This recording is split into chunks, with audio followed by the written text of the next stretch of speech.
一加13T 这款产品给我的感觉很有趣啊！我当时看一加宣发视频的弹幕上有不少人在刷小米11，那包括我刚上手的时候呢，它也多多少少给我一种似曾相识的感觉。但你正经用以后，又会发现这款产品的独特之处。我们手上这台一加13T的颜色叫晨雾灰，但实际上手又有点像水泥灰，这是一个很中性、很百搭的颜色。它的镜头模组呢是金属材质，并不会非常凸起，整机用一个词来形容，那就是小巧精致，且握持手感非常不错。它的中框做了金属切割倒角，和后盖衔接的很好，再加上它的机身也比较轻薄，实测裸机重量只有187克。我这几天用下来，在手感上几乎挑不出来什么毛病。外观上呢，我认为唯一的遗憾就是它的下巴略宽于其他3边，屏幕下方和中框的R角也没有完美匹配。其实小尺寸机型采用短焦指纹呢，我是能够接受的，因为它对于体验的影响并没有非常大。不过近期发布的欧加旗舰，像是 X8S、X8S 加，那都采用了短焦指纹。打听了一下，X8S 系列早就立项了，当时欧加可能也没有想到行业会这么卷。我相信下一代欧加旗舰肯定都会换上超声波指纹。一加这次对13T 的屏幕定调很高，说是用了一加13同款的2大屏幕技术打造的，也都是 DisplayMate A++ 级别的屏幕。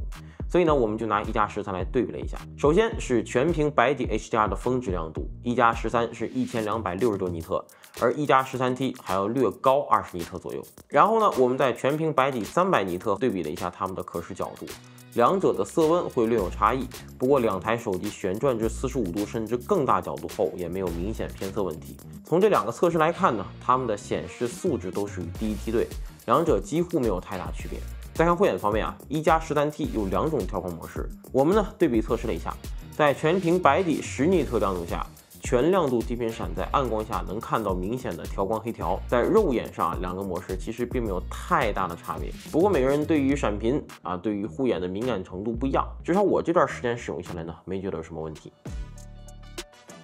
影像方面，一加13T采用了主摄加2倍中焦的配置，而目前主流的双摄机型基本都是超广角加主摄。想要2倍变焦的效果，其实完全可以用主摄裁切实现。一加的工程师肯定是深知这一点，而一加还选择这样做的原因呢，其实也很简单。我们测试了一下主摄裁切到49毫米与2倍原生49毫米的效果，在文字、建筑等多个场景下，两者均呈现出了明显的区别。2倍中焦镜头确实更为清晰。此外呢，一加还很自信的在相机界面设置了4倍变焦按钮，这使得构图比2倍更为容易，且成片效果也较为理想。但一加13T的主打卖点并非影像，使用至今我最大的不满还是2倍中焦缺少了光学防抖。单手握持时成片确实比较容易糊。不过一加13T呢，还有个之前我没有想到的优点就是一加13T的3个焦段都支持4K 60杜比世界的录制规格，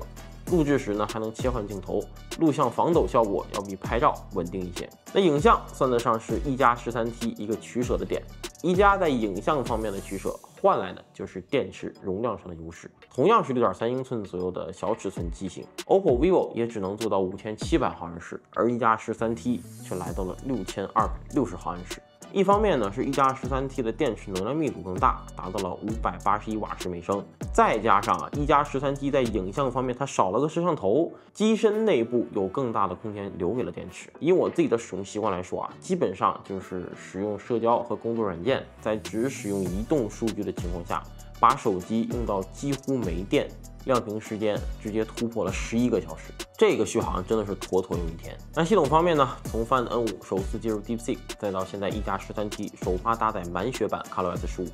这一次的改变呢也不少，